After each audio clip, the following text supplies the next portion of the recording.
Alright, today we have another comparison video. This time there are two Craftsman. We have the older one, the 103 serial number or model number, and the newer one, the 113. This guy's probably from the mid to late 50s, maybe early 60s. This guy's from the mid to late 70s, maybe early 80s. Hey, if you like what you see here or you found it interesting or useful, why don't you give that subscribe button a click. Maybe give us a like, maybe hit the little bell thingy, lets you know when we put up new videos. What? Huh? Oh, my lawyer would like a word with you. Danger, Will Robinson! Danger! No, Will Robinson! Danger!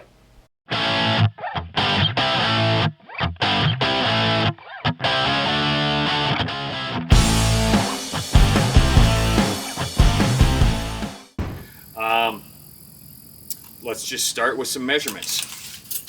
This newer one has a table that is 36 inches long. This guy's got to both have a table that's 36 inches long. The fence on this one, 32. The fence on this one, 34. So just a little bit longer fence on this one. Again, these are kind of weird, but this fence attaches at that end. This fence attaches at that end. And we'll get into that a little bit later on how they attach. This one weighs a little more, I will tell you that. I don't have exact weights on either one, but this one weighs a little more. So now we'll bring you in and look at some of the particulars. Okay, let's start with one of the biggest differences. This one, the newer one, 113, has a fixed outfeed table. You cannot adjust it. The 103 has an adjustable outfeed table. There's adjustments underneath here that you can adjust this guy any way you need them. So that's kind of one of the biggest differences. Okay,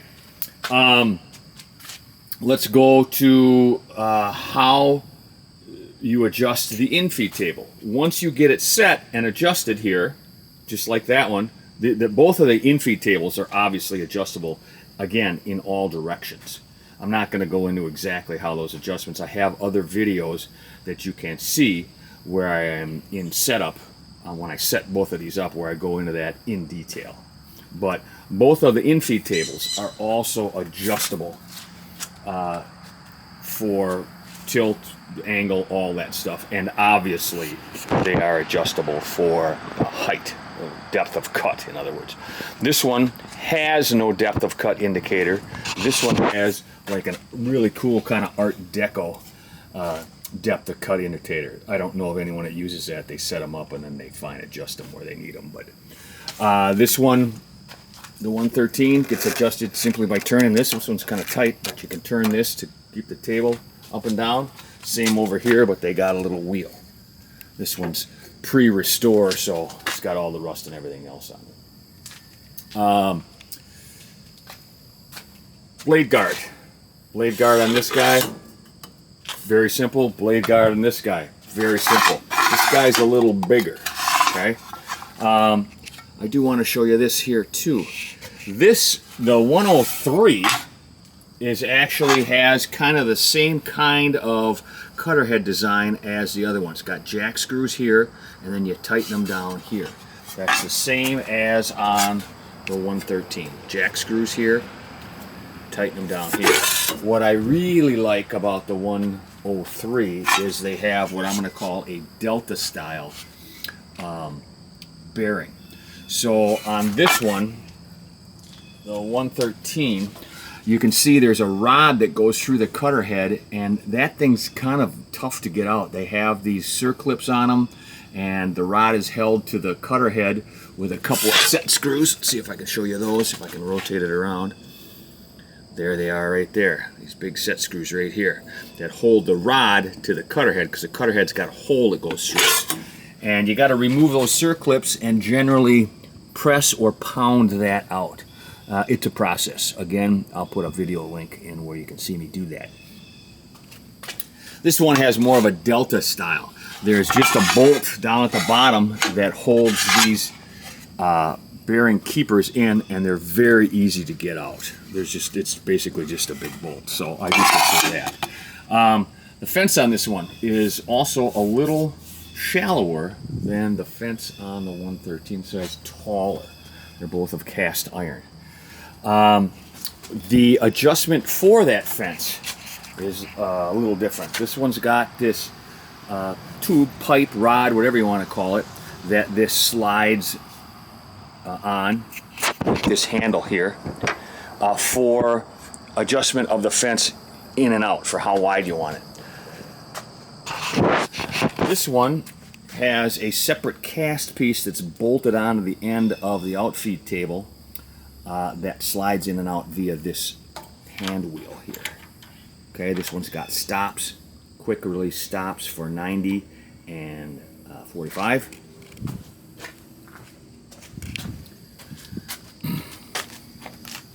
This one has no stops, but it does have the indicator table there. They both use the same type of support for the fence. This one is missing it. I'm going to have to fabricate one, but you can see there's 2 screws here, and there would be a piece of like sheet metal that sticks out here with a slot in it that would go on this. It looks very similar to this one, but the one for the 103 is only about this wide. It's much narrower this way. Okay, for motors, the 103 has the 1/2 horsepower old style motor. Old style means cast ends and all ball bearing. This one, you can see, normally we'll have a switch right here. Somebody put a wire into a switch that goes on the end of the wire. I don't know what I'm going to do with that, but we'll see. And it mounts by clamping onto one of these legs. So this one, the 113, has a 1/2 horsepower motor of the new style. That means a sheet metal body, and it's also a sleeve bearing. So I do also have videos on tearing down these motors and what they look like on the inside, and I will add links to those also. In my opinion, the 103, the older motor, is a better motor. It's ball bearings, cast iron, it just seems to be built better. Okay, so on to the stand. This guy has the standard sheet metal stand, which is a nice, stable stand. It is sheet metal, so it's a little flimsy, but once you get it in place and lock her down, it's pretty good. It's stable. But there is no comparison, in my estimation, to the beautiful Art Deco cast iron stand of the earlier joiners. This guy had, again, remember this is pre-restoration, so he has a movable base on there. But these stands, in my opinion, are just beautiful. They're like the cast Delta stands from the 40s. They're just really nice. There's some separate pieces up here. They use this stand for a lot of things, not just joiners, table saws, and some other things. So they have this piece that goes in between here that mounts that on there.